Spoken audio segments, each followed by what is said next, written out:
architecture, engineering, and information sciences students create a company to 3D print customized shoe insoles. Additive manufacturing, or 3D printing, is fast becoming a gateway for talented engineers who have always had an idea that they wanted to improve the quality of living for individuals. Val Mak was interning for a watchmaker and became intrigued by what 3D printing could offer in terms of customization. Mack, along with engineering students Khalil Hajji 17, Mutahir Kazmi 17, and Leo Jinyan Liu, M.H. 15, MS 20, are the force behind Dimitri, a student startup and member of the 2016-17 ELAB Business Accelerator program at Cornell, looking to make 3D printing more accessible.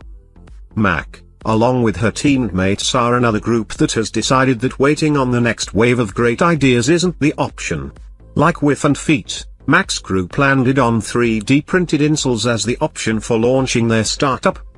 Where Dimitri is distinguished from the companies already in the space is that they are focusing on utilizing desktop 3D printers to create the insoles. This places 3D printing in a more attainable space, as the larger companies are using industrial manufacturing.